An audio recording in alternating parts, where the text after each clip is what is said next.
حازرن باش بەناوی خوای گەورە سڵاوتان لێبێت بەڕێزان لە ڕووماڵێکی تایبەتدا لە دواسەتەکانی بانگەشەی هەڵبژاردن لە خزمەتیەوەی بەڕێز و خۆشەویستان لەگەڵ پەیامنێرانمان لە شاری هەولێر و لە سلێمانی و لە کەلار باز لە دواسەتەکانی بانگەشەی هەڵبژاردنی لیستی ١٠٤ کۆمەڵی ئیسلامی کوردستان دەکەین. سەرەتا دەچین بۆ شاری هەولێر لای پەیامنێرمان زریان سدیقمان لەگەڵا. زریان سڵاوت لێبێت. سەبارەت بە دوا ئامادەکاریەکانی لیستی ١٠٤ کۆمەڵی ئیسلامی لە پارێزگای هەولێر چییە و تا چەند کۆمەڵی ئیسلامی چاوەڕوانی گەورەی لە خەڵکی هەولێر هەیە بۆ گۆڕانکاری؟ بەڵێ سڵاو لێ و لە بینەرانی بیسەرانی کەناڵ ئیسمانی پەیامیش بێ. بەڵێ ئەمڕۆکە لە دواساتەکانی هەڵبژاردن لێرەدا مامۆستا قومرێکان دیژمارە سێ هەروەها بەشێک لە ئافرەتان کە بانگەشە بۆ سەرکس لیستی هەڵوێست و مەردایەتی ژمارە ١٤ دەکەن. من دەمەوێت ڕاستەوخۆ بچمە لایەوان و هەندێک پرسیار لەو ئاراستەی مامۆستا قومرێکان دیژمارە سێ بکەم. مامۆستا سڵاو لێ بێت و تۆ پەیامی خۆت لە دواساتەکانی هەڵبژاردن ئاراستەی دەنگدەرانی کۆمەڵی ئیسلامی کوردستان و هەروەها خەڵکی هەرێمی کوردستان کەی پەیامی تۆ لە دواساتەکانی بانگەشە هەڵبژاردندا چییە؟ بەناوی خوای گەورە و میهرەبان، دیارە ئێستا لە دواساتەکانی بانگەشەی هەڵبژاردن نزیکە بینەوە. من وەکو قومریە شێخ محەممەد بەرزنجی کچی پێشەوای کۆچکردی کۆمەڵی ئیسلامی کوردستان بە هاوڵاتیان و دەنگدەرانی هەرێمی کوردستان ئەڵێم هاوڵاتیانی خۆشەویست، کاتی بڕیاردانە بەهێزی دەنگەکانتان گۆڕانکاری بەدیبێنن بۆ ڕوبەڕووبوونەوەی ستەم و ناعەدالەتی و ناحەقی لە هەرێمی کوردستان. بەهێزی دەنگەکانتان ژیانێکی شایستە بۆ خۆتان و سەرجەم مافخراوان بەدەست بێنن. هاوڵاتیانی خۆشەویست، ئێمە وەکو لیستی هەڵوێست و مەردایەتی، وەکو لیستی سمبولی ڕوبەڕووبوونەوەی ستەم و ناحەقی، ئێمە لە پشتانین، لەگەڵتانین، بەردەوام دەبین لەگەڵتان. دەنگەکانی ئێوە لای ئێمە پارێزراوە، دەنگەکانی ئێوە لای ئێمە ئەمانەتە، هەروەک چۆن لە پێشتر ئەوەمان سەلماندووە کە ڕازگۆ و پاک و دڵپاک و دڵپاک لەگەڵتان بووین. ئێمە بەردەوام لایەنگر و پشتیوانی سەرجەم هاوڵاتیانی هەرێمی کوردستان، بەتایبەت هەژاران، نەداران، چینی مافخراوانین. مامۆستایانی هەرێمی کوردستان، وەک مامۆستایەک لە خزمەتتانە دەبم بۆ گەڕانەوەی مافەداراییەکانتان. دایکانی خۆشەویستم، دایکانی خاوەن هەتیوم، من پشتیوانێکی سەرسەختتانە بم بۆ ئەوەی لەگەڵ خەمەکانتانە بم. خەمەکانتان لە هەر کوێ بێ منیش لەوێم. قومریە شێخ محەممەد بەرزنجی کاندیدی ژمارە 3 لە لیستی ١04 کۆمەڵی ئیسلامی کوردستان، لیستی هەڵوێست و مەردایەتی، لیستی پیاوی مرد. بەڵێ مامۆستا دەبین لە هەر وڵاتێکدا چاوەڕوان دەکرێت لە پایتەختەوە گۆڕانکاری گەورە ڕوودا، یاخود گۆڕانکاری سیاسی زیاتر لە پایتەختەوە لە وڵاتانەدا دێتە ئاراوە. ئایا کۆمەڵی ئیسلامی کوردستان وەیەوە چاوەڕوان دەکەن ئەو گۆڕانکاریە گەورەی لە پایتەختی هەرێمی کوردستان کە شاری هەولێرە ڕوو بدات و کۆمەڵی ئیسلامی کوردستان دەنجێکی چاوەڕوان نەکراو لەو شارەدا بەدەست بێنێت؟ بەڵێ، ئێمە چاوەڕێ دەکەین پایتەختی هەرێمی کوردستان، شاری هەولێری خۆشەویستی هۆلا کۆبەزێن، بەڕاستی تەختی زۆرداران و ستەمکاران بهەژێنێ و بلەرزێنێ، وەک چۆن لە هەڵبژاردنەکانی دواییدا ئیسپاتیان کرد کاتێک کە زانیان جەماوەری پایتەخت، هاوڵاتیانی پایتەخت ناڕازین، زۆر دوای 2-3 ڕۆژ چۆکیان دادا لە بەرامبەر ئێرادە و هیممەتی هاوڵاتیانی هەولێر و هاوڵاتیانی پایتەخت. بۆیە ئەگەر ئەتانەوێت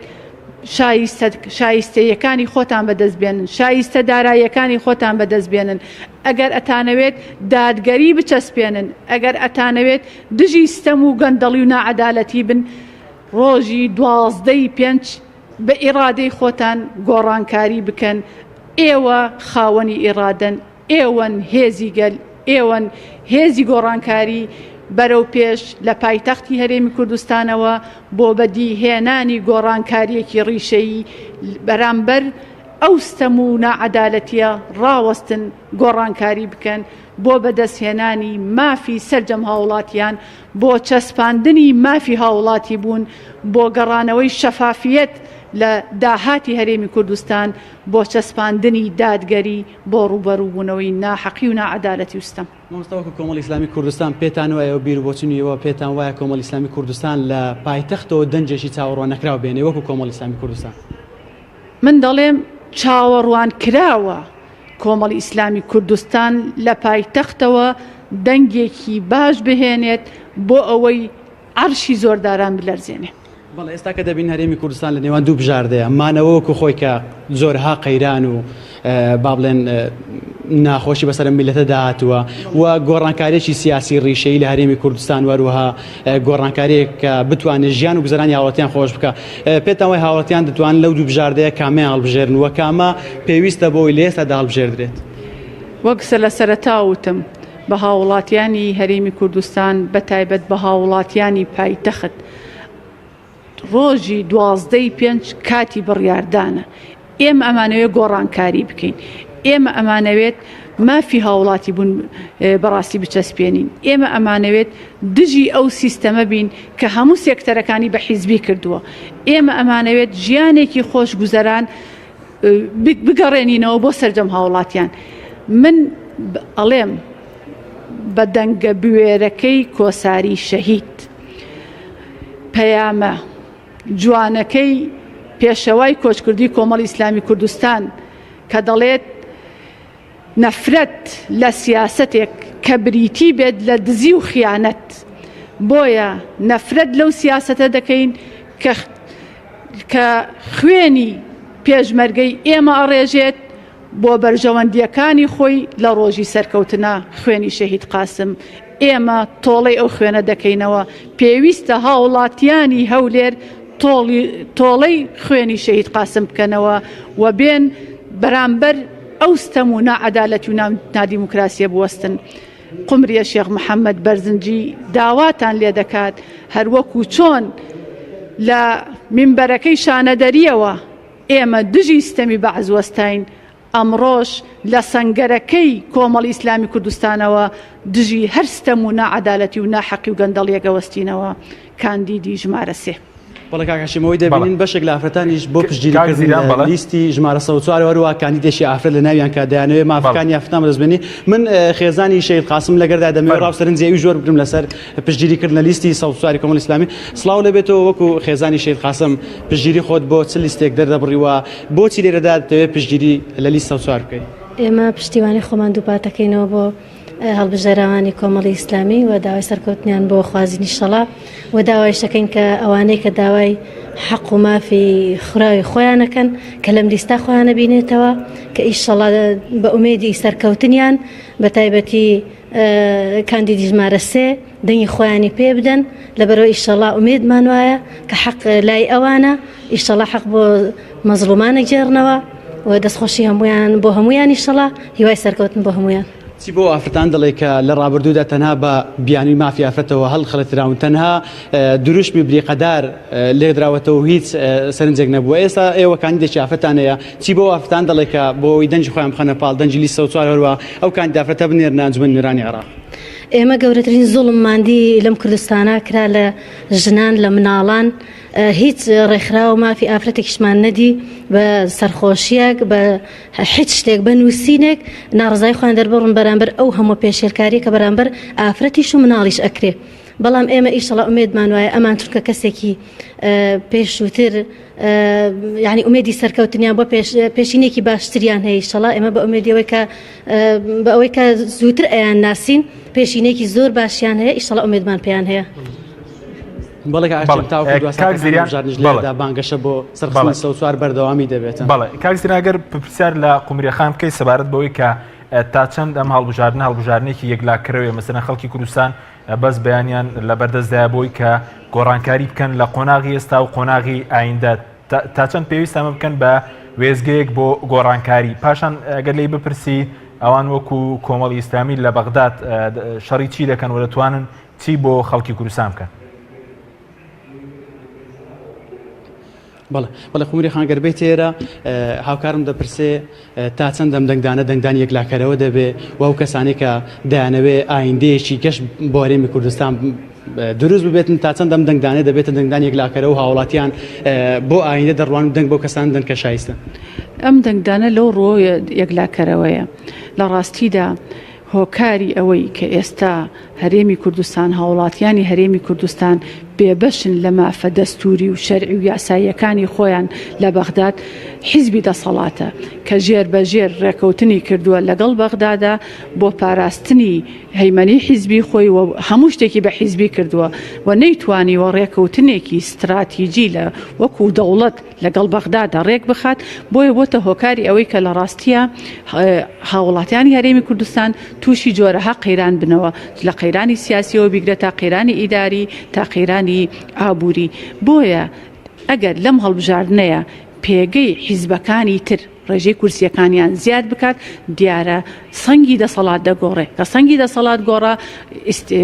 ئەو حیزبانەی کە ڕازگۆترن بوێرترن دەنگی بوێریان بەرزترە زوڵالترە ئەتوانن بەو دەنگە بوێری خۆیان مافە دەستوری و شەرعی و یاساییەکانیان بە شێوەیەکی استراتیجی وەکو لەگەڵ بەغدادا ڕێکەون نەک بەو شێوەی بۆ بەرژەوەندی حیزبی و بۆ بەرژەوەندی شخصی و بۆ بەرژەوەندی تاکی و بۆ بەرژەوەندی بنەماڵی بوونەتە هۆکاری ئەوەی کە سەرجەم هاوڵاتیانی هەرێمی کوردستانیان کردوێتە قوربانی. بۆیە کاریگەری هەیە کاریگەری ڕاستەوخۆشی هەیە بە تایبەت ئەم هەڵبژاردنانەی ئێستای عێراق کە بە چاودێری نێودەوڵەتی بەڕێوە دەچێت گرنگە حیزبەکانی ئۆپۆزیسیۆن دەنگی باش بەدەست بێن بە تایبەت حیزبە ئیسلامیەکان چونکە حیزبە ئیسلامیەکان دەتوانن داکۆکی کارێکی سەرسەخت بن هەروەکو پێشتر بوون لە مافە دەستوری و یاساییەکانی هەرێمی کوردستان و هاوڵاتیانی هەرێمی کوردستان. کاتێککە من سێری دەستوری عێراق دەکەم لە دەستوری عێراقدا کۆمەڵێ مافی دەستوری باش هەیە بۆ کورد بەڵام تا ئێستا نەداکۆکی لەسەر کراوە و ناکاری بۆ کراوە نەکراوەتە پرۆژە یاسا. بۆیە ئێمە وەکو پاڵێوراوانی کۆمەڵی ئیسلامی کوردستان کە لە بەرنامەی کۆمەڵی ئیسلامی کوردستانە کە حەوت تەوەری گرنگی لە خۆگرتووە هەوڵ ئەدەین بە جێبەجێکردنی ئەو تەوەرانە داکۆکی کارێکی سەرسەخت بین لە ماف و حەقە دەستوری و یاساییەکانی هاوڵاتیانی هەرێمی کوردستان. ئەمەش بە دەنگەکانمان بە هێزی دەنگی جەماوەەر دەبێ بە بەرزکردنەوەی ئاسی کورسەکانی کۆمەڵی ئیسلامی ژماری کورسەکانی کۆمەڵی ئیسلامی دەبێ. کۆمەڵی ئیسلامی کوردستان پێشتر 3 کورسی هەبووە بە ژمارە بەڵام بە نەوعیەت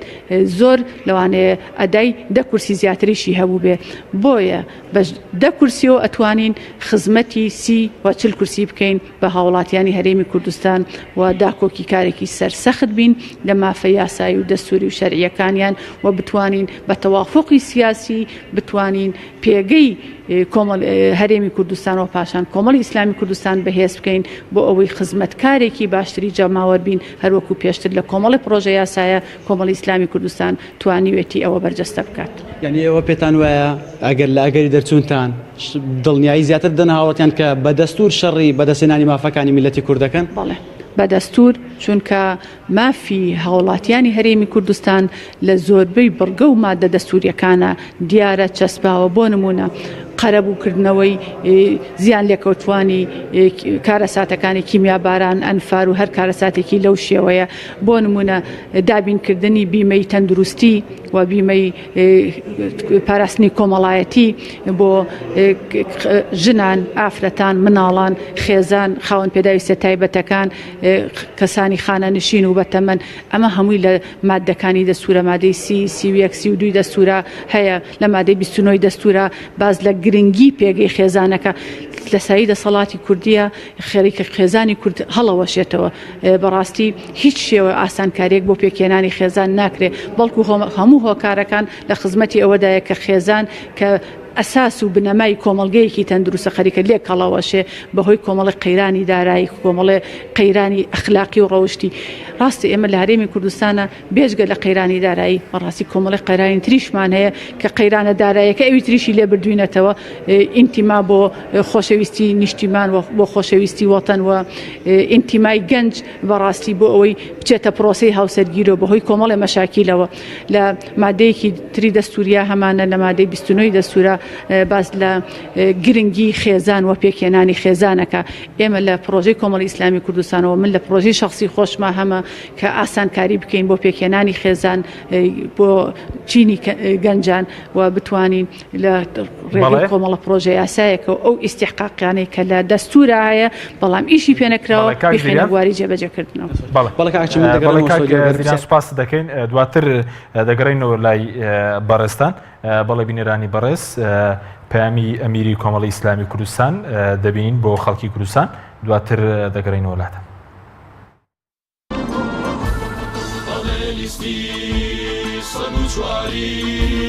دەنگ و ڕەنگی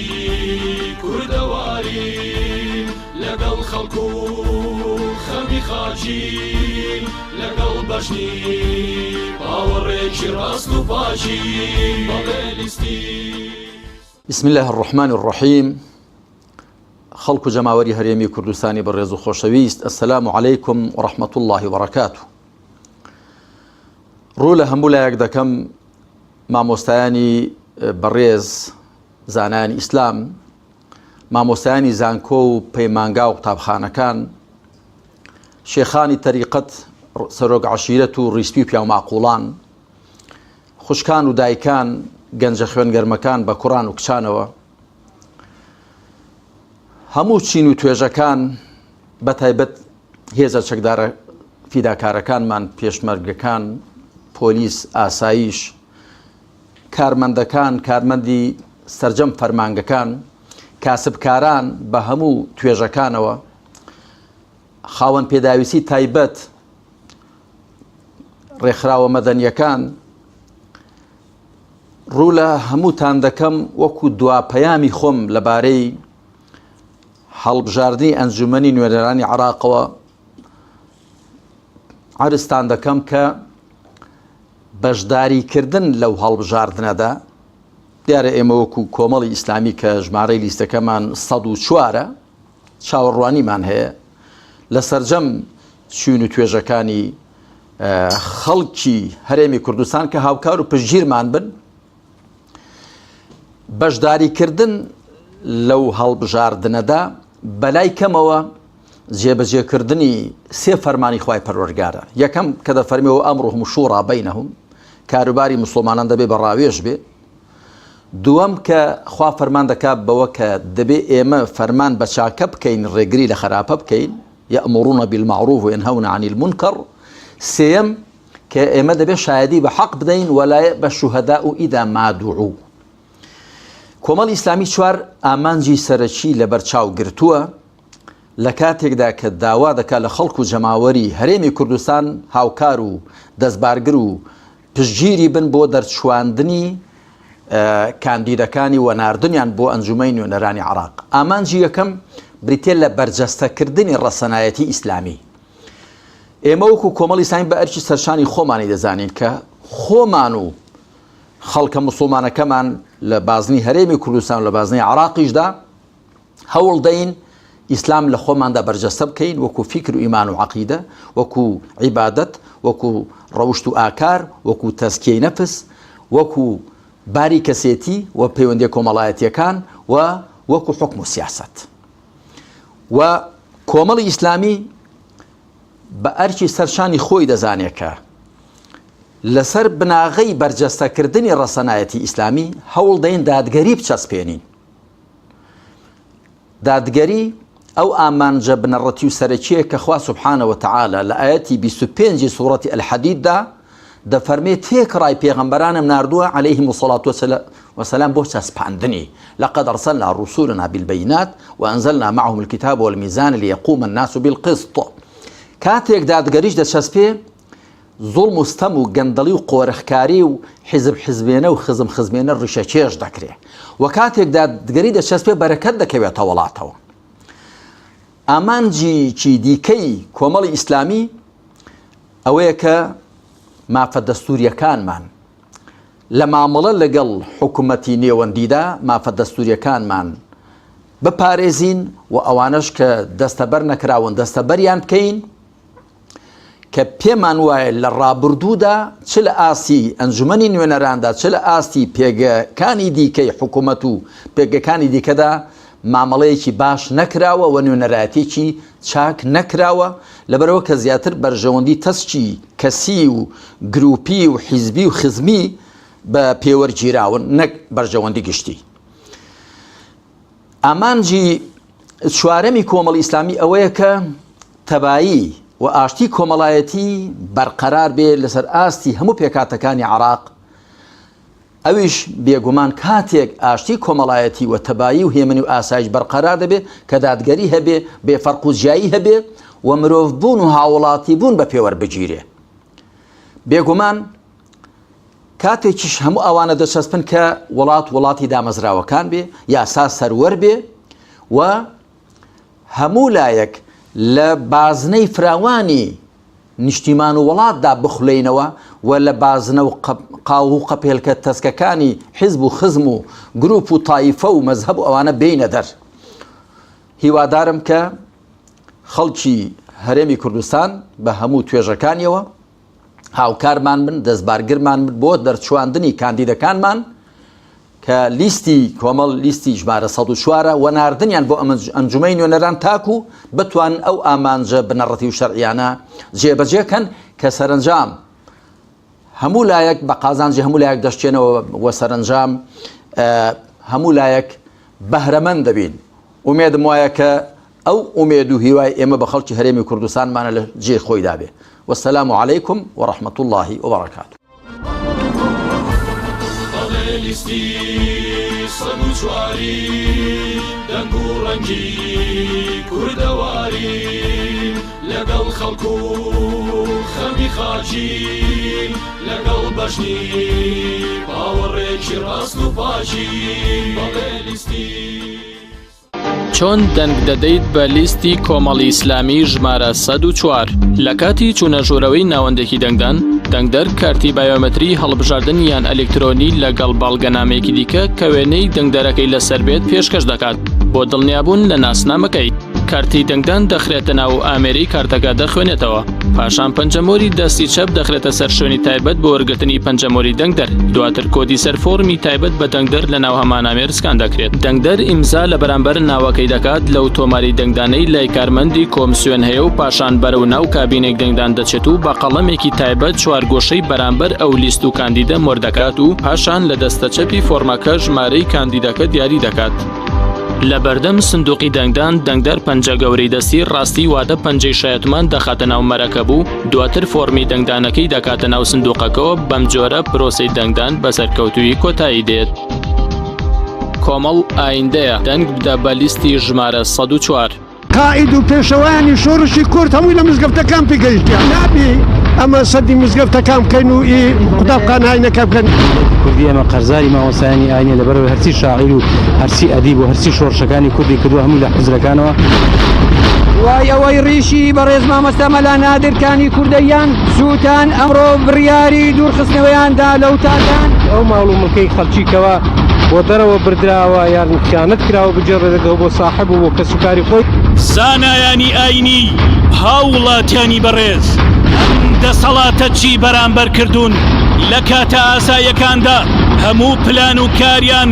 بۆ کەمکردنەوەی ڕۆڵی ئاینی ئیسلامە لە کۆمەلگادا. بەڵام کاتێ دێتە کاتی بانگەشەی هەڵبژاردن ئاین وەک بەشێک لە بانگەشەی هەڵبژاردن بەکاردێنن. پێویستە هاوڵاتیان بەوە هەڵنەخەڵەتێن و چاو کراوە بن و بزانن کە کۆمەڵی ئیسلامی لە هەموو کاتێکدا پشتگیر و پشتیوانی زانایانی ئاینی بووە.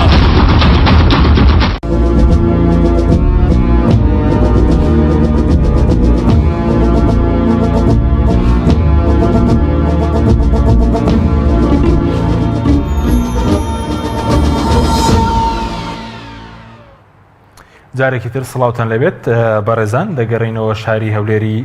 پایتەخت لەوێ پامرێمان زریان سدیق لەگەڵ یەکێک لە کاندیدەکانی دیکەی لیستی کۆمەڵ و توێژ دەکات. کاک زریان فەرموو. بەڵێ کاکچیم سڵای خۆی گەور لێ و لە تاوای بیسەرانی کەناڵی ئاسمانی پێیانش بەڵێ ئەمڕۆ کە دەبینین کەمێک باراناویشە بەڵام لەبەرەو بارانە کۆمەڵی ئیسلامی کوردستان هەر بەردەوامی لە بانگەشەکانی هەڵبژاردننی دەدا دەیەوێت لە دوا ساتەکانی هەڵبژاردن بەسڕی بانگەشەکانی هەڵبژاردننی بەردەوامی پێ بدەوە لە ئێستاشدا من بەشێک لە ئەندامانی سەرکردایەتی وەروە کاندیدی ژمارە 4 لە لیستی کۆمەڵی ئیسلامی کوردستانیش لەگەرمایە ڕاستەوخۆسمە لای ئەو پرسیارەکانە ڕستەی کاگومێت دەکەم کاگومێ سڵاو لێبێ و گەرتۆ ئاماژە بۆ بکەی کە ئایا ئێوە ئەگەر بێت و لاگەری دەرچوونتان بۆ ئەنجومەنێرانی عێراق شەڕیسی بۆ میلەتی کوردەکەن یاخود با بڵێن بەپێی دەستور شەڕی بەدەستنانی مافەکانی کوردەکەن بەڵێ بەناوی خوای گەورە و میهرەبان من ئومێد مستەفا کاندیدی ژمارە 4 لە لیستی 104 کۆمەڵی ئیسلامی لە بازنەی هەولێر دیارێمە لە سەرەتای بانگەشەی هەڵبژاردن و تا دوا ساتەکانی هەڵمەتی هەڵبژاردن ئەوەی کە لە هەگبەماندا هەبوو لە بەرنامەمان کارنامەمان پەیاممان دروشمەکانمان هەموو خستە ڕوو لە کەناڵە جۆرا و جۆرەکان بەڵێنمان بە خەڵکدا و دووپاتی بەڵێنی خۆمان دەکەینەوە ئەو بەڵێنی کە داومانە ئەوەیە کە دڵسۆز بین و خەمخۆری خاک وڵاتمان بین خەمخۆری دینەکەمان بین ئێمەی ئیسلامی وەکو کاندیدانی کۆمەڵی ئیسلامی هەستکردنمان بەرپرسایەتی بۆ ئەم دینمان ئاینمان بۆ خاک وڵاتمان هاتوینە پێش هاتوین بۆ ئەی کە بڵێن بە تەواوی دەنگدەران و هاوڵاتیانی خۆشەویست ئەوەی مە هاتوین لە خزمەتی ئێوە هاتوین تا دڵسۆزانە مافەکانتان دەستەبەر بکەین هاتوین شەڕی خەباتی دەستور و یاسا بکەین لە پێناو ئێوە هاتوین قوت و بژێوی ژیانتان دابین بکەین ئەوەی کە پێمان بکرێ ئەوەی کە لە توانامان بی درێغی نەکەین ئیتر هەموو ئەو پەیامانەمان خستە ڕوو و دووپاتی دەکەینەوە کە ئێمە بەردەوام دەبین ئەگەر خوا قسمەتی کرد گەیشتین بە پەرلەمان ئەوە بە تەئکید ئێمە کاری جدی دەکەین بۆی کە مافی کورد مافی هەرێمی کوردستان ئەوەی کە دەقنووس کراوە لە دەستوری هەرێمی کوردستان داکۆکارێکی سەرسەخت دەبین بەڵێ کاگومێ دەبین لە وڵاتانی هەر وڵاتێک گۆڕانکاری بەسەردات بێ پایتەختەکەی کاریگەریکی یەکجار زۆری بەسەر گۆڕانکاریەکەدا بووە لە هەموو وڵاتێک با بڵێن زیاتر گۆڕانکاری لە پایتەختەوە کرێ و دەبین لە هەرێمی کوردستانیش پایتەختەکەی شاری هەولێرە ئێوە کۆمەڵی ئیسلامی کوردستان وەک کاندید ژمارە 4 چاوەڕوانیەوە دەکەن گۆڕانکارێکی جیاواز گۆڕانکارێکی ئەوتۆ لە پایتەختەوە ڕووبدات و بڵێن کای سیاسی لە هەرێمی کوردستان گۆڕانکاری بەسەردا بێت بەڵێ ئێمە وەکو کاندیدانی کۆمەڵی ئیسلامی هەر 5 کاندیدمان لە سەرەتای بانگەشەی هەڵبژاردن تا دوا ساتەکان ئێمە بەڕاستی ئەوەی کە بینیمان لە پێشوازیکردنی خەڵک لە دەستخۆشیکردن بەڕاستی دەرخەری ئەوەیە کە دڵنیاین لەوەی کە کۆمەڵی ئیسلامی ئەم جارە دەنگێکی ئەوتۆ دەینیتن کە شایەنی هەڵوێستەکانی بی شایەنی ئەو مەواقیفانە بێ کە لە ڕابردوودا ئەنجامی داوە مە پێمان وایە کە کۆمەڵی ئیسلامی لە هەولێر بە تایبەت لە پایتەخت کۆمەڵ هێزێکە قورسایی خۆی هەیە جەماوەری خۆی هەیە دیارە لە هەڵبژاردننی ڕابردووش دەرکەوت کە کۆمەڵی ئیسلامی لە هەولێر ڕقەمێکە بۆیە گومانمان وایە یەقینمان وایە کە ئینشاڵڵا ئەم جارش کۆمەڵی ئیسلامی بە ژمارەیەکی بەرچاو دێتە پێشەوە و سەرکەوتنی گەورە بەدەستدەینیتن وەڵا کاکو بێت هەرێمی کوردستان لە بەردەم دوو بژاردەیە بەتایبەت لەو دەنگدانی ئێستادا مانەوە وەکو خۆی و بە سەرجەم قەیرانەکان و سەرجەم کێشە و گرفتەکان و ئەو دەسەڵاتێک کە چەسانەوەی میلەت و هەروە زۆڵ مستەمکردن لە میلەتەدا وە گۆڕانکارێکی سەرتاسەری و هەڵبژاردننی و کەسانێک کە لە ڕابردوودا بە هەڵوێستەکانیان بەکارەکانیان لە وەزارەت و دەستەکان و لە هەر شوێنێکە پلۆپۆستیانە بێ خزمەتێکی بەرچاویان کردیە لێستا هەرێمی کوردستان لە بەردەم و دوو بژاردەیە پێتان وایە خەڵکی بە شێوازێک و شیارەکە بژاردەیە هەڵبژێرێ لێی پەشیمانە بێت و ئایندەیەکی با بڵێن گۆڕانکاریی ئەوتۆ بەسەر هەرێمی کوردستاندا بهێنێت بەڵێ ئێمە پێمان وایە ئەم جارە تاچی کورد هاوڵاتی زۆر وشیارە و گومانمان وایە یەقینمان وایە کە ئەم جارە بڕیاری خۆی دەدات و ئەو بڕیارەش بە تەئکید لە بەرژەوەندی تێکڕای هاوڵاتیان دەبێت چونکە ئەم بارودۆخەی کە ڕووی لە هەرێمەکەمانی کردووە ئەوە تەبان دەرەنجامی ئەوە بووە کە نوێنەرانمان لە پێشوو نەیان توانیە وەکو پێویست نوێنەری ڕاستەقینەی کورد بن هۆکاری ئەوە بووە کە سیاسەتێکی هەڵا هۆکاری زۆرن بەڕاستی ئێمە لەو کاتە دەنات ناکرێ هەمووی باسکەین بەڵام هاوڵاتی وشیار بووە و پێم وایە ئەمجارە دەرچی بەوە کردووە کە پێویستە گۆڕانکاری بکرێ بەڵام گۆڕانکاریش بە تەکید بەوە ئەکرێتن کە هاوڵاتی بڕیاری خۆی بدات. ئێمە وەکو کاندید هاتوینە پێش، ئێمە وەکو کۆمەڵی ئیسلامی ئامادەین لە خزمەت هاوڵاتیان بین،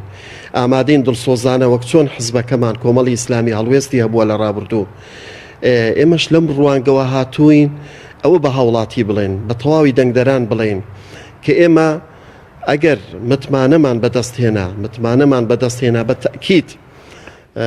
دڵنیایان دەکەینەوە کە دڵسۆز دەبین، لە خەمخۆری خاک وڵاتمان دەبین و کەسانێک دەبین، تیمێک دەبین کە بەڕاستی لە خزمەت خاک وڵاتمان بی، دڵسۆزانە کاری خۆمان بکەین. هەموو ئەو بەڵێنانەمان بە خەڵک داوە، هەموو ئەوەی کە پێمان بووە لە بەرنامە لە کارنامە خستوتمانە ڕوو و پێشمە ئەم جارە هاوڵاتی زۆر چاک وەکو باسم کرد دەرچی بەوە کردووە و گۆڕانکاری ڕاستەقینە بەڕێوەیە و سەرکەوتنی شاڵە بەڕێوەیە بۆ کۆمەڵێکی من ئەندامی سەرکردایەتی شەر لەم بانگەشاندا بەشدارەکە لە یەکەم ڕۆژی بانگەشەوە تاوەکو ئێستا کەشکە لە دواساتەکانی بانگەشەین لە بانگەشەکان بەشداریە مامۆستا بەس تۆ کۆندامی سەرکردایەتی پەیامیەوە کۆمەڵی ئیسلامی کوردستان بۆ خەڵکی هەرێمی کوردستان لە دواساتەکانی بانگەشەدا چییە؟ بسم الله الرحمن الرحیم. دیارە کۆمەڵی ئیسلامی ڕابردووی شاهیدە لەسەر ئەو کارانێکە کردێتی و ئەو کارێکە ئەنجامی داوە و ئەو کاندید و ئەو ئەندام پەرلەمان و نوێنەرانی عێراق و ئەوانێک کە لە پۆستە حکوومیەکان بوونە دیبوێری و جوامێری و کارەکانیان دیارە کە دیارە خەڵکی کوردستان ئەگەر بە ئینساف قسەکەن شاهیدی ئەدەن کە چۆن بوون و چیان کردووە. بەڵام ئەوەیە من کە لە دواساتەکانی بانگەشە بیڵێم دوو خاڵی گرنگە. یەکەمیان طبعا بۆ جەماوەری خەڵکی کوردستان بۆ دەنگدان شاهیدیەکە کە دەبێ بدرێتن. ئەگەر لێی دوورکەویەوە ئەوە دوورکەوتنەوەیەکە لە ئاەتێک لە ئاەتەکان قورئان پیرۆز خودای پیرۆزگار فەرمێتن والذین هم بشهاداتهم قائمون، کەواتە بەرپاکردنی ئەو شاهیدیە دەبێ بیکەی. کەسێک لێی دوورکەوێتەوە ئەوە گوناحبارە بێتن لەبەرەوە چونکەوە شاهیدیەکە دەبێت ئەنجامی دەی.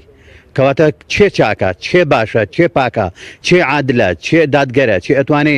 دابینی مافەکان ئەو میلەتە بکاتن، ئەو خەڵکە بکاتن، دەبێت دەنگی پێ بدرێتن. ئەوە خاڵێکیان. خاڵی دووەم احتمال لەولا زۆر قسە بکرێتن سەبارەت بەوەی کە ئەمە چون دەنگدان پێویست ناکە گۆڕانکاری نابێتن وان نابێ ئەوانە قسە ئەو زۆرە قسانە ئەکرێن. بەڵام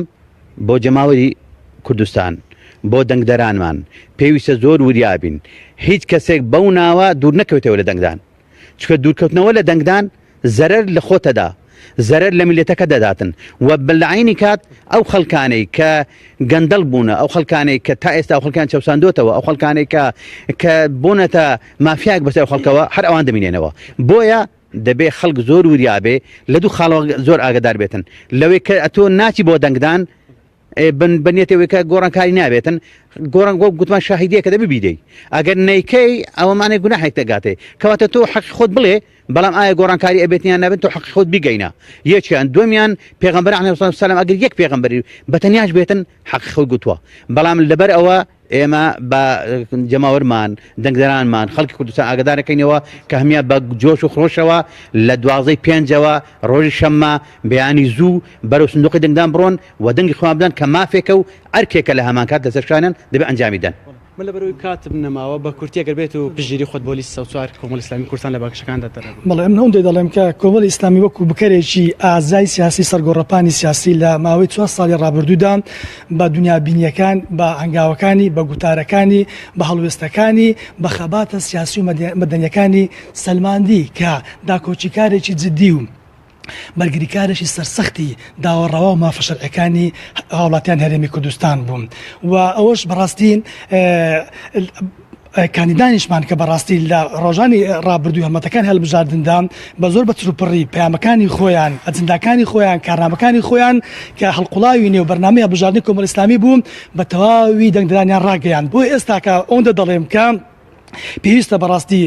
ڕۆژی شەممە 12/5 دەنگدەران بەڕاستی بە دەنگدانیان لەسەر سندوقی دەنگدان بیسەلمێنن کە ئەوان وەفادارن بۆ هەڵوێستە مەردانە جوامێرەکانی کۆمەڵی ئیسلامی. بۆی کۆمەڵی ئیسلامیش لە ڕێی دەنگەکانی ئەوانەوە هەڵوێستەکانی ئەوان ئیستیسمار بکەن. بەڵێ پێویستە 12/5 ڕۆژی شەممە دەنگ بە لیستی 104 کۆمەڵی ئیسلامی بدرێتن چونکە لیستی دادگەری لیستی هەڵوێست و مەردایەتیە. بەڵێ کاکچیمەوان بەپی هەڵوێستەکانی لە ڕابردووە ڕاکێشەکانی لە دوای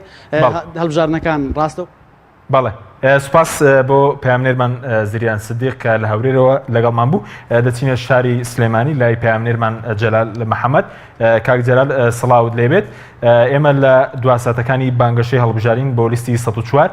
پامی کاندیدانی کۆمەڵ لە دواساتەکان بۆ خەڵکی کوردستان چییە؟ سڵاو لە تۆ کاک حەکیم لە بینەرانی بەڕێزی کەناڵی ئاسمانی پێیان بێت ئەگەرچی ئەم شەو تا کاتژمێر حوتی سەر لە بەیانی دوا ساتەکان و دوایین کاتژمێرەکانی بانگەشەیە بۆ هەڵبژارنەکانی ئەنجومەنی نوێنەرانی عێراق دیارە هەموو کاندیدەکان ئەوەی کە پێیانە و لە تۆشەیانایە لەم چەند کاتژمێرە خیرەوە هەمووی دەبێت بڕژێن لە دەرەوە چ لە بەڵێن چ لە وێنەکانیان چ لە دروشمەکانیان لە هەر شتێکی تر لە سەردانکردنیان کە مابێت بۆ شار و شارۆچەکان بۆ دراوسێ و خزم و کەسوکار و ناسراوەکانیان بۆ ناو بازاڕەکان دیارە بەم شەوەش کە بەشێک لەو کاندیدانە ڕوو دەکەنە سەر شەقامەکان بە تایبەتی شەقامی سالم کە ناو ساوڵەکە بکە بە ساوڵەکە زیاتر ناسراوە شەقامێکی قەرەباڵقە تا درنگانێکی شەو دیارە ئەم شەو بەڕێز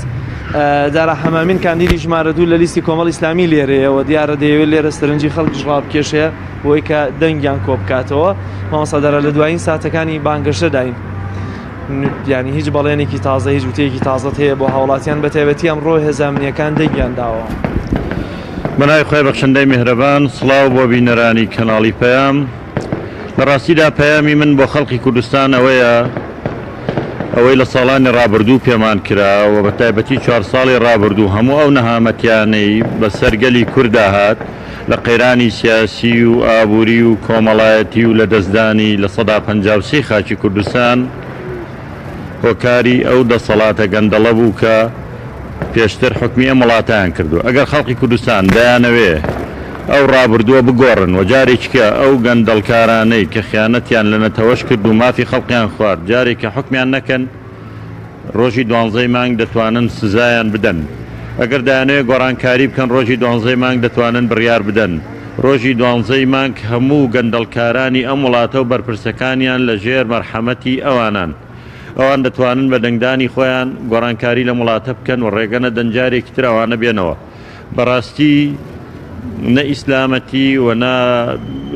سیاست و نە منطق پێمانەڵێن ناکرێ کەسانی گەندەڵکار چەند جار لە دوای جار خەڵک متمانەی پێبداتەوە چەند جار لە دوای جار لە چاڵێکەوە بگەزرین ئەوانە کۆتاییان پێ هاتووە و من پێم وایە تەنها ئەوەی ماوە ئێمە بە دەنگدانی خۆمان دوا بڕیار بدەین بەوەی کە گۆڕانکاریمان دەوێت کە چی تر کەسانێکمان ناوێ بازرگانی بە دەنگ و خوێنی شەهیدان و پێشمەرگەوە بکەن و ئەمڕۆژ لە دەنگدانی تایبەتە هێزی پێشمەرگە و هێزی ئاسایش و ناوخۆ و هەموو ئەوانەی لە دەنگدانی تایبەتا بوون سلماندیان کە ئەوانە لەگەڵ ئەو دەسەڵاتە گەندەڵە نین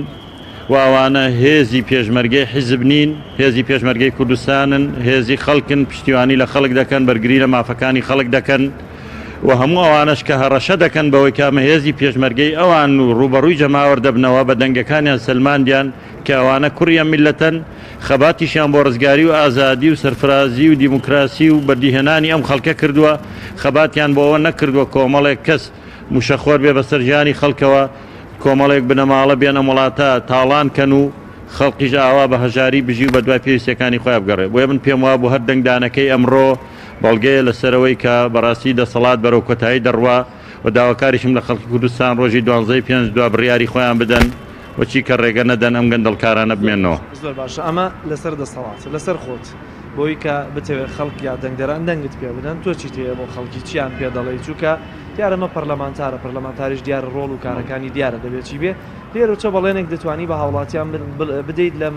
دوای نوادەکانی بانگەشەیە لەوەی کە بتوانی خۆت جێبەجێیان بکە لەگە فراکسیۆنەکانتان. من بەڵێن بە خەڵکی کوردستان دەدەم ئەوەندەی کە لە توانای من ئابوو بێ و پێشتریش کارم کردووە لە حکوومەتیش و ئیشی حیزبی و سیاسیم کردووە بازرگانی بە دەنگەکانیانەوە ناکەم داکۆکی کارێکی سەرسەختی مافەکانیان دەبم کار دەکەین بۆ جێبەجێکردنی دەستوری عراقی بە پشتیوانی هاوکارەکانمان و خۆمان بە نامۆ لەو خەڵکە نازانین و نامانەوێت لە تەنها دوای دەنگدان پشت لە جەماوەری خۆمان بکەین دەمانەوێت چۆن لە ناویانە ژیاوین لەگەڵ خەمەکانیان بووین داهاتیش هەروە بژین و دەشمانەوێت ئێمە هەموو بەرژەوەندیەکی خۆمان بخێنە لاوە لە پێناو بەرژەوەندی خەڵک بە قوربانی بدەین بۆەوەی مافەکانی خەڵک دابینکەین و بۆ چوونی من لەم قۆناغەدا لە پێش هەموو شتێکەوە دابینکردنی شایستەدارایەکانی خەڵقا ئەویش لە ڕاستیدا بە پێی دەستوری عراقی مافێکی سەلمێنراوە بە خەڵکی کوردستان بەڵام حکوومەتی کوردستان یەکەم وهۆکاری سەرەکی و ڕێگر بووە لەوەی کە ئەو شایستە دارایانە بگەنە خەڵکی کوردستان ئێمە جەخت دەکەینەوە هەچی لە توانامانە هەیە بۆ جێبەجێکردنی ئەو بەندانەی کە تایبەتە بە دابینکردنی مافەدارایەکانی خەڵکی کوردستان و حکوومەتی هەرێمی کوردستانی جەبێ بە هەمان شێوە پابند بێ بەوەی کە ئەو داهاتانە تەسلیم بە حکوومەتی مرکزی بکرێتەوە ئەو بە خاڵی گرنگی ئێمەیە سەرەتا کاری لەسەر دەکەین دواتریش هەموو خاڵە گرنگەکانی تر لە ڕێخستنی پێشمەرگە و شایستە دارایەکانیان و هەروەها مادەی 140 وەگێڕانەوەی ئەو ناوچانە و با بڵێن بەوەی کە خەڵکی کوردستان قبول ناکەین هاوڵاتی دەرەجە دوو بێ و کار دەکەین بۆ ئەوەی چی مافیان هەیە ئەوەی لە دەستورا جێ ببێتەوە بەڵام بێگومان ئەوە بە پشتیوانی خی پەروەردگار پاشان بە هاوکاری برادەرانمان لە ئەنجومەنی نوێنەرانی عراق دەکرێت ئەوش بەو هیوایی بتوانین هاوپەیمانەتێکی بەهێز دروست بکەین لەسەر بنەمای خزمەتکردنی خەڵکی کوردستان. تا دوای ساتەکانی بانگەشە بەردەوامە بی لە بانگەشەکانی خۆت؟ وەڵام من بێگومانمە بانگەشەیە تا و کاتێک کە کاتی ڕسمی ڕێگە پێدراوە بانگەشەی ڕسمی دەکەین دوجاریش ئێمە پێش بانگەشە و دوای بانگەشە خۆمان بە خزمەتکاری خەڵکی کوردستان دەزانین و بارکی خۆمان هەڵەسین. کاک حەکیم دیارە لێرە میوانی تریشی لەگەڵا هەیە کە من دەمەوێت بیان دوێ بەڵێگەر بە کورتی بێ سوپاس دەکەین بەشێک لە خەڵ ڕەخنە لە کاندیدەکان دەگرن لەوەیە مانە بۆ خۆ دەوڵەمەندکردن دەڕۆن من دەمەوێت یەکێک لە لەوانەی کە پێشتر لەسەر لە وەکو نوێنەری کۆمەڵی ئیسلامی پۆستی هەبووە لە حکوومەتە بزانم ئەو کاتێک کە پۆستی وەرگرتووە لە کابینی هەشتەما خۆی پێ دەوڵەمەند کردووە تۆ چیت کرد کاک دکتۆر محەممەد ئەحمەد لەوەی کە بوویتە سەرۆکی دەستەی کاروباری من. زۆر سپاس کاک جەلال دیارە ئێمە دوای ئەوەی کە بەو ئەرکە ڕاستپێراین ئەوەی کە لە توانامانە بوو ئەنجامماندا سەبارەت بەوەی کە چۆن کاروبارەکانمان بە شێوەیەکی زۆر باشە و ئەمانەتی کە لەسەر شانمانە بە شێوازێکی باش ئەدایکەین و بتوانین باشترین خزمەت پێشکەش بە خەڵکی کوردستان بکەین ئەو وعد و بەڵێنانەی کە لە کاتی بانگەشی هەڵبژاردنە لیستەکەمان و حیزبەکەمان داوی بە خەڵکی کوردستان ئێمە بتوانین ئەمە بەرجەستە بکەین لە بواری حکوومەت و کارژێڕیا تا دواتر کەسات ئێمە لە هەوڵی ئەوە داوین کە بتوانین ڕاستگۆیانە لەگەڵ خەڵکە ئەدای خۆمان بکەین لەو ساتە وەختەشا کە پێمان وابوو ئیتر لەمە بەدوا ناتوانین ئەو ئەدا و واجبەی کە لەسەر شانمانە بەجێ بێنین و بیکەین دەستمان لە کار کێشایە و حکوومەتمان دەوڵەمەندکردن نەڕۆژ بە دڵنیاییەوە گەر بە خۆ دەوڵەمەندکردن ڕێگاکەی وازەحە چۆنە ماتوانین لەگەڵم دەسەڵاتە گەندەڵە بەردەوام بین و درێژە بدەین بەو کاری کە هەمان بۆ بەڵام هاتنە دەرەوەمان و بەجێهێشتنی هەموو ئەرک و پۆستەکانمان بێگومان ڕەتکردنەوەی هەموو ئیمتیازاتانە بۆ کە لە ڕابردووە هەبووە. خۆش دکتۆر دەرفەتم کەمێکە دکتۆر ئیبراهیم تۆش بیت ئێرە قسەیەکم بۆ بکەی لەسەر هاوڕێ لەگەڵ ماوەسەدارە سەرقاڵی بانگەشەی چیت هەیە پەیامتان بۆ خەڵبەوەی کە دەنگ بدەنە لیستی 104 کۆمەڵیستان بەناوی خۆی بەخشندەی میهرەبان ئەلبەتە داوا لە خەڵکی دەکەیندا لە هاوڵاتیان دەکەن دەنگدەرانی بەڕێز دەکەینکەوە دەکدەن بە لیستی 104 کۆمەڵی ئیسلامی کاندە بەڕێزەکانی بۆی کەوا کۆمەڵە خەڵکی سەرڕاست و دەستپاک بنێرە بەغدا بۆی کەوا نوێنەرایەتێکی ڕاستەقینەی خەڵکی هەرێمی کوردستان بکەن و بتوانن داکۆکی لە ئەو مافانە بکەن کە کوردیەتی ناو دەستوری عێراقیدا و شەڕی دەستوری بکەن شەڕی قانونی بکەن لە بەغدا بۆی کەوا مافەکانە بەرجەستە بێت ئەلبەتە ئێستا قۆناغێکی مێژوویە قۆناغێکی هەستیانە بۆی کەوا دەنگدەر هاوڵاتیانی هەرێمی کوردستان سزای ئەو هێزوولایانە بدەن کە فعلا نەیانتوانین نێرایەتێکی حەقیقی خەڵکی هەرێمی کوردستان بکەن مافەکانیان بەدەست نەهاتوو لە ماوەی ڕابردوودا هەوڵ بدەن لەم جاریاندا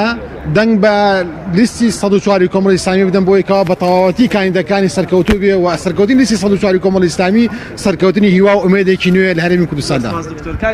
حەکیمەگە دەرفەتە بێ ئەمەوێ باستەوە بکەم لەوەی کە زۆر جار خەڵک ڕەخنەیەوە دەگرێت لەوەی کەوانەی خۆیان کاندیدەکەن بۆ خۆ دەوڵەمەندکردن دەڕۆ من دەبێت ئاماژە بۆ بکەم کە خەڵک پێویستە لەوە دڵنیا بێت ئەوانەی کە لە ڕێگەی لیستەکانی کۆمەڵی ئیسلامی و دەچنە ناو ناوەندەکانی حکوومەت و پەرلەمان لە تا زیاتر لە پەنجای موچەکەیان دەگەڕێتەوە بۆ ئۆرگانەکانی حەزب بۆ بەشێکی تر. بەڵێ سپاس دەکەم کاتمانەوە کاک جەلال زۆر سپاس بۆ پەیامدێرمان جەلال محەممەد لە سلێمانی زۆر سپاس بچینە کەرار لای پشتیوان وەنداوی پەیامدێرمان لە کەلار کاک پشتیوان سڵاوت لێبێت دواسەتەکانی بانگەشەی هەڵبژاردن لە کەلار چۆن بەڕێوە دەچێت ئەگەر بە کورتی سەرنجی ئەو میوانەتان وەربگرین لەسەر دوایین ساتەکانی بانگەشەی هەڵبژاردن. بەڵێ سڵاوی خوا لە بەڕست و لە تەواوی بیدرانی بیسرانی کەناڵی ئەسپانی پەیام بێت دیارە دوای 25 ڕۆژ لە هەڵمەتی بانگەشەی هەڵبژاردن لەلایەن ئەندامان و کادران و کارگێڕانی مەڵبەندی شەشی گەرمەنی کۆمەڵی ئیسلامی کوردستان و بە هاوکاری خۆبەخشار و هاوڵاتیانی سنووری گەرمیان بەبێ ماندووبوون بەبێ شەونوخونی هەمیشە لە هەوڵی بانگەشەی هەڵبژاردنا بوون بە مەبەستی سەرخستنی لیستی 104 کۆمەڵی ئیسلامی و دیارە ئێستاش لە کۆتا ساتەکانی بانگەشەی هەڵبژاردندایە بۆ ئەو مەبەستە ئێستا لە بەردەم بینای مەڵبەندی شەشی گەرمیانی کۆمەڵی ئیسلامی کوردستان ژمارەیەک لەو بەڕێزانە لە کادران و ئەندامان و کارگێڕان و بانکخوازانی سنوورەکە و لەگەڵ خۆبەخشان و هاوڵاتیان لێرن بۆ ئەوەی پەیامی خۆیان پەیامی دوا ساتی بانگەشەی هەڵبژاردن بگێنن بە گەرمیانەکان بە هەموو کوردستان من پێم باشە لە ئێستادا دکتۆر یوسف گەرمیانمان لەگەڵایە بانکخواز دکتۆر یوسف سڵاوی خواتان لێ بێ جەنابتان وەکو بانکخوازێکی ناودار لە گەرمیان چیتان هەیە چی پەیامێکتان هەیە لە کۆتاسەکانی بانگەشەی هەڵبژاردن؟ بسم الله الرحمن الرحيم الحمد لله والصلاة والسلام على رسول الله وعلى آله وصحبه أجمعين براستي من بهمو براو خوشكي بريز همو دايكو باوكي بريز روح كم هميان ضليم أم دنگدانا أمانته وشايتي دانك أم شايتي دانا أبي بكسانك شايتي بكسانك بدريك رول أخوي پروردگار به والدنياش بدروس كردني مواقف بروجي دوائي أم هلوستانه بروجي دوائي أبيك هەڵوێستێک بنوێنی ئەمڕۆ سبەینە لای خی پەروەردگار ڕوو سوور بێ و سەربەرز بی چونکە خی پەروەردگار ڕازی نابێ ئینسان تەئید و پشتیوانی کەسانێ بکە کە پشتیان لە بەرنامەی خی پەروەردگار بێ و ڕوویان لە خی پەروەردگار نەبێ و ئەو کەسانەشی کە ئەمانەتی خەڵک ئەپارێزن کەسانێکن بەڕاستی لە خواترسن ئەمما خەڵکانێک بۆ بەرژەوەندی شخصی بڕوا یار بۆ بەرژەوەندی حیزبی بڕوا یان لە دنیاە پەیامێکی نەبێ دنیا بس لم دنیا بس ام دنیای ببینه بەتاکید ناتوانێت خزمەتی خەڵکا و بینیشمانە تەجروبە و ئەزمونمان زۆر زۆرە بەڵام کەسانێک کە بزانێ خی پەروەردگار مراقبە بەسەریەوە و بزانێ قیامەتێک هەیە ئامان ئەتوانن خزمەتی خەڵکن بۆیە من داواکارم لە هەموو مسلمانێک ئەمڕۆ هەڵوێستی دیندارانی خۆی بنوێنێ و هەوڵ بدا سێبەری ئەو کەسانە زیادکە کە بۆ قیامەتیان بەسوود بێ بۆیە منەڵێم دەنگ بدرێ بەو کاندیدە بەڕێزانەی کۆمەڵی ئیسلامی کە من قەناعەتم وایە خۆم بۆ خۆم نزیکترین کەسانێکن لەوانی کە هەن کە بتوان ئەمانەتی خەڵک بپارێزن و ئەو شایەتیان بەتاڵ نەڕوا و داواکارم لە هەموو برا خوشکێکی بەڕێز ئەوەش بزانن کە هەر کەسێ بەهۆی ئەمانەوە سەرکەوێ هەر ناحەقێک بکە یان چاکەیە بکە شەریکن جا بۆیە من تەژیعی هەموو برا خوشکێکی بەڕێزەکەم ئەمەش وەکو زۆربەی هەموو ئەو مەجامع مەراکز و ناوەندە فتواکانی عالەمی ئیسلامی فتوایان داوە زۆریشان ئەڵێن واجبە لەسەر مسلمانان کە بڕۆن واجبە یعنی فەرزە لەسەر مسلمانان بڕۆن ئیسلامیەکان سەرخەن بۆ ئەوەی کە دەنگی شریعەتی خی پەروەردگار لەناو قاعی پەرلەمان و ئینکارکردنی منکەرەکان و ئەو دەنگەی کە بڵێ کە تەنها ئیسلام چارەیە بۆ هەموو کێشەکانی ژیان ئەو دەنگانە بخرێتە ئەو شوێنە نەک خەڵکانێک کە نەڕوو لە خی پەروەردگارە نا پێشتریش ئەزمموی پێشترمان ئەوەی سەلماندووە کە نیان توانیوە ئەو ئەمانەتە بە جوانی ئەدا بکەن ئەمەوە پرسیار کاک پشتوانەگەر بە کورتی لە دوان میوانەکان وەربگری کاتمان نەماواجبە بەشداری بوونی هاوڵاتیان لە هەڵبژاردن لە ئێستاشدا هەندێک کەس لەم لەولاوە ئەوەیان بەگویا دەوترێت کە سارد بنەوە لە هەڵبژاردن و بەشداری لە هەڵبژاردنەکان نەکەن بە بیانووی ئەوەی گوایە پێشتر لە دەسەڵات دارانی هەرێم یان ڕازی نەبوون و لەو ئەو ستەم و زڵمەی کە کراوە لە ڕووی شریعەتەوە تا چەند پێویستە و چی پەیامێکتان هەیە جەنابتان بۆ هاوڵاتیان بۆ ئەوەی لە ڕۆژی هەڵبژاردن کە دووس بێ بەشدار بن؟ ئێمە خی پەروەردگار ملزەمی کردوین کە پرسیاری زانەکانمان بکەین فەسئەلوە ئەهلە الذیکر ئین کونتم لا تعلمون ئەوەی کە ئێمە ئیزانین لە گەورە زانایان و زانە معتەبەرەکانی عالەمی ئیسلامی هەمویان هاندانێکی گەورەکەن بۆ ئەم دەنگە وەکو شێخ ئەلبانی شێخ بن باز شێخ عوثەیمین ئەمانە هەمویان پێیان واجبە لژنەی دایمەی کیباری عولەمای گەورە عولەمەکانی سعودێ زۆربەی ئەم زانایانە ئەڵێن واجبێکی شەرعیە کە موسانەدە و پشتیوانی ئەو حزبە بکەن کە ئەزانن دینیان لە هەموو کەسێک دیندارترن و لە هەموو کەس بۆیە منەڵێم زۆر سپاس من ئەمەوێ بڕم بەلای کاک علی بەشخەڵ کە یەکێک بووە لەو کەسادەی لە یەکەم ساتی بانگەشەی هەڵبژاردنەوە ڕۆڵی هەبووە و لەگەڵ کۆمەڵێک لە خۆبەخشانە لە سنووری گەرمیان بۆ سەرخستنی لیستی 104 کۆمەڵی ئیسلامی بانگەشیان کردووە. کاک علی لەو ساتەوە تاوەکو ئێستا هەست بە چیەکەی وەتا چەند خەڵکی و خۆبەخشان لەگەڵ جنابتانە هاوکارتان بوو؟ سوپاس بەخوای گەورە کە لیستی کۆمەڵی ئیسلامی 104 کە جێی ئومێد و شانازی خەڵکی دەڤەری گەرمیان بووە کە چۆن بڵێ کارە چاکەکانیان لە ڕابردووە کە کردویانە بە دەرحەقام گەلە ستەمدیدە